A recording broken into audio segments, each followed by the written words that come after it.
Hola, queridos conspiradores en casa, conspiradora, Hola, ¿qué tal? conspiradores. Bueno, en realidad, cuando analizamos la obra de gobierno de Luis Echeverría, se quedó el tintero rebosado y rebosante de tinta. Entonces, creo que es importante retomar el tema de Luis Echeverría, ya que cumplió 100 años de vida y los que sigan, para analizar su gestión, si les parece.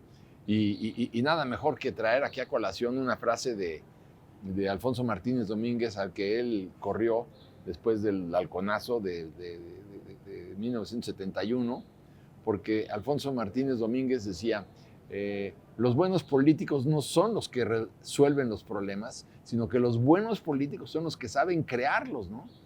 Ahí la dejamos para entrar al análisis. Y bueno, y justo por ahí el hilo que va en esta gestión, porque a mí me parece que estos 100 años importan por esos 6 que fue presidente y los efectos que tuvo. Porque pienso que la retórica, la narrativa fue tan poderosa, fue tan pesada, que en realidad no hemos terminado. Fue el primer presidente en buscar problemas, en hablar de la grandísima problemática, pero hasta pareciera que se regodeaba de ello. Y de alguna forma nos hemos conformado como sociedad, estamos acostumbrados a que siempre seremos desordenados, que no tendremos progreso. A mí eso es lo que como generación, yo era muy pequeña cuando empezó todo esto, pero ¿por qué siempre estamos como autodeterminados al fracaso? Esa es mi pregunta. Después del 68 y el 71 se creó una fiscalía especializada para crímenes del pasado, donde pusieron en prisión domiciliaria a Echeverría, que estuvo 2 años en prisión domiciliaria, pero no pagó por ninguno de sus crímenes. Eso es una de esas manchas negras que perduran en nuestra historia. No, y perdurarán, porque además, ¿cómo compruebas? Es decir, evidentemente era la gente del poder, era la gente que estaba a la cabeza del poder en México, pero no hay una orden de yo, Echeverría, ordeno que a todos los estudiantes el jueves de Corpus los aniquilen. No, bueno, Entonces, habría que buscar otros mecanismos para la rendición de cuentas. Pero bueno, sigamos hablando porque sí es un sexenio interesante. no, pero salud, salud.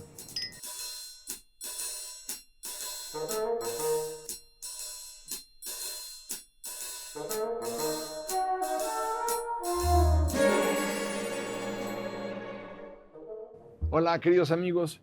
Bueno, hace un momento estaba yo pensando en la importancia de la historia. Si es cierto que quien no conoce su historia está condenado a repetirla, bueno, pues entonces a mí sí me gustaría que realmente supiéramos qué sucedió, ¿no? En el 68, quiénes son los que participaron, quiénes son los supuestos culpables, por qué nunca hubo responsables que estuvieran realmente encarcelados por haber disparado en contra de la gente, quiénes fueron, por qué lo hicieron, en compañía de quién, quiénes fueron los cómplices. Yo creo que esto es importante y por eso me gustaría invitar a la Sociedad Filantrópica Mexicana a que agrandáramos las filas de la Academia de la Historia, ¿no? Para mí creo que es muy importante que cada vez haya más historiadores en este país y más lectores de la historia de México, porque lo que no queremos es que se vuelva a repetir la historia. ¿Cómo evitamos que se vuelva a repetir la historia? Bueno, pues hablando de historia, escribiendo la historia y que haya diferentes tesis y opiniones hasta que tengamos una final conclusión. Porque ahora lo que estamos hablando de Echeverría, hay muchos puntos de vista, pero yo creo que no hay la suficiente claridad todavía para poder decir inocente o culpable. Bueno, pues yo creo que hay varios aspectos donde sería culpable, otras tantas donde sí sería inocente y otras en donde sí tuvo éxito. Pero bueno, lo que no podemos nosotros es fanatizarnos diciendo no tuvo nada bueno Echeverría. Pues ya decíamos el otro día, el CONACYT, por ejemplo, el Instituto Mexicano de Comercio Exterior, que también fue multiplicó por 14 el gasto público en materia de educación. En 1.680 y tantos % el gasto de la universidad para lavarse la cara. Bueno, pero finalmente, fíjate, lo que son las cosas, finalmente todo tiene una conclusión negativa, ¿no? Pero sí, lo que pasa es que no se paga con dinero los crímenes de lesa humanidad. A ver, una de las maneras de lavarse la cara fue cuando el 11 de septiembre del 73 ocurre el Pinochetazo, ¿no? Y Martínez Corbalá, el maravilloso embajador de México, porque además, mis respetos, abrió las puertas de la embajada y salvó a montones de personas. Tengo muchos amigos chilenos que siguen viendo en la figura de Echeverría a un prócer, cuando lo que era un asesino. O sea, y es muy curioso esta suerte de claroscuro inmenso que hay con su persona. Claro, porque lo que dices, Benito, y lo que estabas diciendo tú, Paco, es hablar de la historia. Y como historiador, lo que hay que hablar es de ese proceso y de ese México, porque no creo que tampoco sea como nada más blanco y negro o la culpa única de un solo hombre. Sí fue un gobierno de un solo hombre, pero hay cosas que hay que decir de ese México de 1970, por ejemplo. Y no hemos hablado de una cosa muy importante para nuestro país, que fue la explosión demográfica. La explosión demográfica en esa década, yo recuerdo que mis papás me decían, yo nací en 1973, y me decían que tenía 2 años y que yo le decía a la señora que nos ayudaba, señora, la familia pequeña vive mejor, porque yo le escuchaba que no le alcanzaba, que no sé, o sea, yo repetía lo que se escuchaba en ese momento. México llegó a esta década con temas democráticos tremendos, con heridas tremendas como lo del 68, pero también somos una sociedad que se desgastó a tal grado que además, aunque se hubiera planeado muy bien ese sexenio, ¿cómo hacías con la explosión demográfica? La película del Mil Usos, que fue unos años después, pero esa pauperización del campo, esas... Pero antes que eso, Chávez, yo te diría, antes de la explosión demográfica, bueno, cuando estaba en su auge la explosión demográfica, salió Echeverría diciendo, gobernar es poblar. A ver, ¿cómo es posible que cuando estás viendo... Como si Sonora hubiera seguido estando vacío, ¿no? Fíjate, en 1950 éramos 25 millones de mexicanos. En 1976 éramos 50, habíamos duplicado la población en 25 años. Claro. Y sale Echeverría diciendo, gobernar es poblar. Se arrepintió. Bueno, y creó el Consejo Nacional de la Población. Sí. Pero vamos, la declaración de gobernar es poblar cuando... Pero a ver, yo quiero meter otro elemento aquí de polémica a raíz de lo que dices. ¿Cuáles heridas abiertas? Es decir, la sociedad en general siguió y fue al 68 a los Juegos Olímpicos y luego fue al 70 al Mundial e iba a los conciertos al auditorio tranquilo. Y, o sea, seguía siendo una sociedad totalmente ajena, la gran mayoría. ¿A qué me refiero? Pequeños grupos, sobre todo estudiantiles, sobre todo normales, sobre todo rurales, donde entendían que había cosas que todavía se necesitaban. Más allá del discurso que era socialista, que eso no era cierto, o izquierda, realmente había deudas con esa gente, con esa sociedad. ¿Y qué es lo que encontraron? La herida abierta, porque los vuelven a reprimir. ¿A qué voy? También la sociedad, porque yo decía al principio del programa, realmente estamos cómodos cuando otra vez, no, es que así nos toca y pues siempre seremos cabeza de ratón, porque es que pues así se vive en México. ¿Por qué nos gusta como el que no le vaya bien al de al lado? ¿Por qué nos conformamos con ciudades como las tenemos, con la pobreza que se genera tremenda a partir de esa migración del campo? ¿Por qué realmente como sociedad seguimos con esos problemas de hace 40 y tantos años? Pero ¿dónde está? A ver, dentro de la pregunta, ¿dónde estaba la sociedad mexicana? No, lo que está diciendo Alejandro, estaban muy tranquilos en su casa, en sus pero cosas. No solamente eso, ¿dónde estaba la oposición? Estamos viendo que Luis Echeverría desquicia el gasto público. Estamos viendo que más que duplica el número de trabajadores. Estamos viendo que se endeuda al país, 3 o 4 veces más de la deuda que hereda Díaz Ordaz. Estamos viendo que imprimen dinero de manera salvaje. Estamos viendo que se dispara la inflación. Estamos viendo el caos a partir de la renuncia de Hugo Margain. Y sin embargo, ¿dónde está la oposición? ¿Dónde está la sociedad? El Partido Comunista estaba proscrito. El PAN daba estertores, no tenía. No. El PARM estaba aliado al PRI, o sea, no. Entonces el país de un solo hombre, y entonces ¿de qué nos quejamos? El Podía país de ser un solo partido. lo que se le de un diera solo la gana. De un solo partido. Y además yo creo que muy importante, o sea, todavía era un partido absolutamente institucional, absolutamente disciplinado. Pero Y entonces todos los gobernadores estaban en la misma línea que decía el presidente. ¿Y quién gobernaba los en el partido, diputados Alex? y los senadores. el presidente, Claro. es el país de un solo hombre. Sí, que no hubo oposición, incluso la elección Claro. de José López Portillo fue sin oposición. Hashtag Echeverría es culpable de, y ustedes pongan lo que consideren. Es culpable de muchas cosas. No había contrapesos, porque además otra cosa, Pero no lo sabía ni No lo con sabía. Díaz Ordaz, ni con No, Luis a ver, Cortines, ni con el nadie. propio Cárdenas palomeaba los nombres de los senadores, no, los nombres de los diputados, los nombres de los jueces, los nombres de los magistrados, Bueno, los los nombres de los diputados y de los senadores, de todo. Los dos presidentes que más gobernadores De siempre. removieron ilegalmente, o sea, no de acuerdo a las constituciones locales o a la federal, Fue Cárdenas Cárdenas y Salinas de Gortari. y Salinas de Gortari. Sí. Entonces, de pronto tienes, a ver, cosas que inquietaban quizá a la sociedad. Pues la guerrilla urbana. Esa es una consecuencia directa de la represión de Echeverría que venía desde el 68 con Díaz Ordaz. Y entonces inquieta a la sociedad, ¿por qué? Porque de pronto hay un bombazo en banco en Plaza Universidad. Secuestran a su suegro. Secuestran a su suegro, pero dicen que que estuvo armado. Exactamente. Para poder justificar la represión. Exactamente, y meter más policía en Guadalajara, porque era Guadalajara donde se estaban gestando los principales movimientos de la guerrilla urbana. ¿no? Bueno, ¿y qué tal que todos los vikingos. los trabajadores de limpia de la Ciudad de México, que eran 20,000, que estaban a las órdenes de Alfonso Corona del Rosal? Ellos son buena parte los que Alconso. don Alfonso. No. Bueno, sí, después con don Alfonso, porque los dos eran Alfonsos, ¿no? Sí. Alfonso Martínez Domínguez. Martín Pero, Domínguez. pero los que disparan en julio son precisamente los halcones. ¿Y quiénes eran los halcones? Los halcones trabajaban en el gobierno, estaban en la nómina del gobierno de la Ciudad de México. Hay una O sea, historia ahí que se trata un poco en Roma, la película de Cuarón, que dicen que el fabuloso profesor Sobek había entrenado a los halcones en terrenos baldíos de Iztapalapa. Y esto es una leyenda que sigue ahí presente. A mí su hijo me entrenó para saltar en paracaídas. ¿En serio? Sí. Profesor ¿Y Sobek. saltaste? En el 94 solo, no en tándem como se acostumbra, sino yo Oye, con mi propio paracaídas. Calma, no se vayan a ningún sitio. Regresamos para seguir hablando de Luis Echeverría. esto que estaban hablando de las apariencias. Era un sexenio también que estaba viviendo de las apariencias, ¿no? El concierto internacional. Total. Me parece que lo que hizo por digamos, que llegaran los inmigrantes, que te puedo decir, me parece perfecto. Pero también por otro lado tienes Los exiliados, perdón. los exiliados. Y tienes una represión y tienes una polarización, porque a mí me parece que lo que hace con Garza Sada es una manipulación y una polarización absoluta.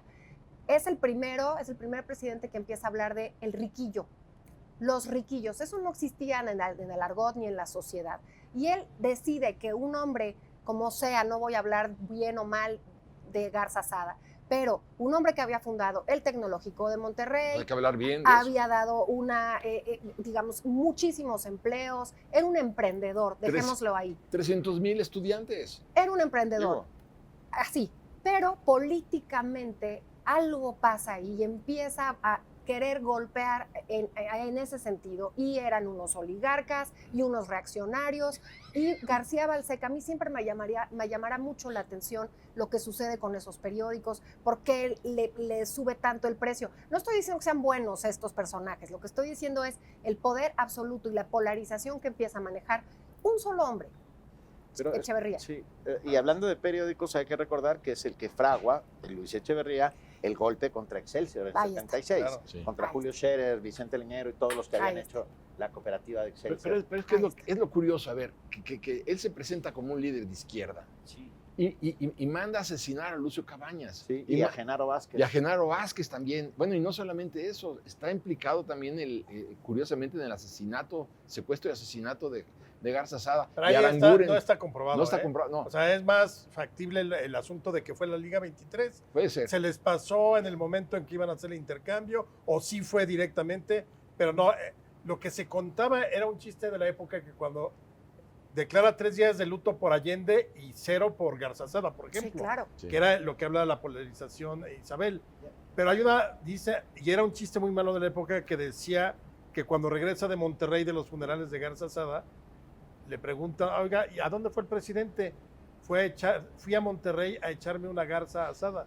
Uf, Ah, mira, increíble. eso Qué Y hablando qué de gracioso, ¿no? Las apariencias, esto de las apariencias, los pinos se convierten, nunca en la historia de este país se bebió tanta agua de Jamaica como durante el sexenio y de Chía durante el sexenio de Luis Echeverría Álvarez. Solo se bebía agua de Jamaica o de Chía. La compañera María Esther, que así se refería él a su esposa, vestía de teguana, todos el séquito alrededor se vestían de teguanas. La guayabera. Ah, bueno, y Ah, la claro, guaya- él de claro, él guayabera. fue el que, claro, él es el Pero a que ver, yo vuelvo al convierte en un símbolo a la guayabera. vuelvo al tema de la sociedad, que a mí me preocupa. Porque hace falta dos para bailar el tango. No se puede bailar tango solito, ¿no? Entonces yo digo, bueno, la sociedad mexicana de aquellos años 70 está viendo el disparo, no el incremento, el disparo de la deuda pública. Está viendo el desquiciamiento de la economía, está viendo el desquiciamiento del gasto público, está viendo la contratación de 1 millón de trabajadores, está viendo que se construyen, se crean 504 empresas y miles de fideicomisos. Por ahí se escapan los recursos. Hay corrupción, hay todo. Y la sociedad mexicana, bueno, lo de Lucio Cabañas Yo y creo lo que de... teníamos miedo, Paco. No, bueno, No le pregunto, tú estabas ahí, yo estaba ahí, ¿no le tenías más miedo a un judicial que a un ladrón? Claro. Yo sí. O Sí. un soldado. O a un soldado. Yo Bueno, sí. bueno, y la pregunta, ¿ya pasó? Yo lo que quiero decir es que después del 68, en las urnas, podíamos haber resuelto en el 70. Aquí se acabó el PRI, jóvenes. tomó mucho ¿no? tiempo. Entonces en 76 ya se acabó el PRI. No, en 76 candidato único, López Portillo. Sí, Bueno, pero entonces, también recuerda, entonces, ¿dónde está la sociedad? además de que en una apatía increíble y muy poca gente iba a votar realmente en conciencia para sacar al PRI, ¿quién calificaba las elecciones? El gobierno. El Además. propio El gobierno. propio gobierno, el secretario de Gobernación estaba a cargo de lo que era la Comisión Federal Electoral, Sí. que tuvo varios nombres, pero digamos que era el INE de hoy era entonces la Comisión Federal Electoral, pero dependía del secretario de Gobernación y Al con que se le cayó el representante- sistema. Sí, exactamente. Por eso, efectivamente, cualquier fraude electoral que se pueda registrar hasta 1997, que es cuando se ciudadaniza el IFE, es responsabilidad del secretario de Gobernación. Y háganle como quieran, porque él tenía la facultad. ¿Y quién calificaba las elecciones después de todo? La Cámara de Diputados, que hasta 1997 era mayoría siempre del PRI. ¿Quién podía ganar algo que no quisieran ellos soltar? Porque luego había concesiones como graciosas, ¿no? Ay, pues te doy un municipio por aquí, al PAN, que era satélite, Leopoldo de Gives en Oaxaca, por ejemplo. por claro. ejemplo. Pero Y empezó no la más. sociedad a despertar y empezó la democracia a despertar. Entonces, instituciones tan importantes como el IFE, que se llamaba así en la década de los 90, para encontrar esas voces de la sociedad, que yo sí creo que donde le pega más, Paco, fue cuando verdaderamente ya las crisis eran galopantes, cada 6 años era una nueva devaluación, una situación económica demasiado complicada, centros urbanos horribles, vino la contaminación, vino el terremoto, porque todo esto va sumando y va haciendo que el día a día de la gente no esté bien. Pero fíjate, el propio tirano Porfirio Díaz, ¿no? Decía, quien cuenta los votos gana las elecciones. Bueno, esta tesis siguió vigente durante prácticamente todo el siglo Sí, XX. por supuesto. Digo, es que es increíble que habla de nuestra sociedad. O sea, tú dices, bueno, es que así estaba. Bueno, ¿y cuándo reaccionamos? Hasta que se creó finalmente en el gobierno de Salinas el IFE. El IFE, ¿no? Y no solamente el IFE, se crea también el Tribunal Federal Electoral, o sea, empiezan a cambiar las instituciones. Pero ¿por qué cambia? No solamente por la presión social, sino también porque el mundo estaba girando hacia el neoliberalismo y la democracia. Es decir, fue cuando cae, Violeta Chamorro gana en Nicaragua, viene el plebiscito que depone a Pinochet en Chile. Es decir, el no en 88. Para que Salinas lograra concretar su proyecto, que para él lo más importante era el TLC, tenía que democratizar o cuando menos sentar las bases de la democratización por la presión de Estados Unidos, Canadá y el mundo, que en esos momentos pues, la democracia era como la gran panacea. La gran La panacea. gran panacea, y que además iba pegado con el desarrollo económico nuevamente, con las políticas tecnocráticas que el mundo neoliberal estaba adoptando mayormente, no es que nada más México. Pero fíjate, piensa, cuando Echeverría llega al poder, el peso está a 12.50. Sí. Cuando se va, está a 19, casi 20. Cuando se va López Portillo, está a 60 pesos. Hoy, para no hacer las cuentas más grandes ni más largas, hoy está a 21. Pero tomando en cuenta que en el gobierno de Salinas le quitaron los 3 ceros. O sea, hoy un dólar costaría 21,000 pesos. Sí, pero no. Bueno, ¿por sí. qué no? No, sí, pero obviamente se reajustó la moneda, la inflación y todo. Bueno, sí, pero bueno, lo que te quiero decir es que nos prestamos a... Sí, es como Colombia. Les acaban de aumentar $1,000,000 en el salario mínimo. $1,000,000 no es nada. ¿En Colombia? Sí, no es nada. $1,000,000 no es nada. Y ya no hablemos de Venezuela. No, bueno, en eso. Pero bueno, ahora, en el caso de Echeverría, yo creo, una cosa que me parece importante mencionar, y creo que tiene sus bemoles, la Carta de los Deberes, derechos y deberes económicos de los estados, que era abanderar a los países del tercer mundo. Ojo, generalmente utilizamos el término tercer mundo como peyorativo, son países del tercer mundo. Y no, recuerden que la categoría era primer mundo, países del bloque capitalista, segundo mundo eran los países del bloque socialista y el tercer mundo eran los países en vías de desarrollo. Economías emergentes. Economías emergentes, en vías de desarrollo, los no alineados que también se les conoció. Y lo que quería Echeverría era guiar y que México encabezara como ese grupo del tercer mundo con miras a ser incluso el secretario general de la ONU después de su sexenio. Sí. Obviamente le falló, pero me parece importante que haya logrado que se firmara en la Asamblea General la Carta de los Deberes y Derechos Económicos de los Estados. Sí. ¿Y cuándo se firma la no proliferación de las 67, eso es 67. No. Tlatelolco, sí. Eso fue, sí fue antes Con de Alfonso Echeverría. García Robles, sí, en el 67. Al cual le el dan el Tratado de premio. Tlatelolco. Premio Nobel de la Paz. Pero no fue cuando ya era secretario García Robles. Sí, pero No, pero García Robles fue secretario a partir del 75. entonces no era secretario, pero fue con Díaz Ordaz. Fue con En el Díaz Ordaz. 67 se firma ese tratado. Ahora, en el concierto, perdón. Perdón, intentó en algún momento allegarse a los intelectuales después del 68-71, nombra a Carlos Fuentes embajador en Francia, nombra a Rosario Castellanos embajador en Israel, y surge por ahí una frase oprobiosa, sin lugar a dudas, que se mantuvo durante mucho tiempo, que era Echeverría o el fascismo. Se decía que sin Echeverría la posibilidad era el fascismo. Cuando termina su sexenio, López Portillo intenta ponerlo lo más lejos posible, a pesar de que en este país la costumbre es que los expresidentes se mantengan en la sombra, callados, sin decir nada, y lo mandan de embajador a Nueva Zelanda y a Australia. Concurrente en Islas Fiji. Concurrente en Islas Fiji, que ojalá se hubiera quedado ahí para siempre. No, ¿verdad? Los fijianos son buenas personas. Y embajador en la UNESCO durante un fue poco antes, menos sí. de un año. Bueno, Después de que no pudo ser secretario de Naciones Unidas, lo nombran embajador de la UNESCO 2 años nada más. Un año y pico. Un año y Pero fíjate, para que veas cómo era la institucionalidad en ese entonces. Ya una vez que termina todo eso, guarda silencio. Sí, y lo mantiene. Y lo mantiene porque tampoco salió a pelearse con los medios cuando lo de la Comisión de la Verdad. Él, yo creo que sabía que estaba, o que había hecho lo correcto, que esa es la cosa de los expresidentes. Estaban seguros. Que creen y estaban seguros de que lo hicieron por la patria.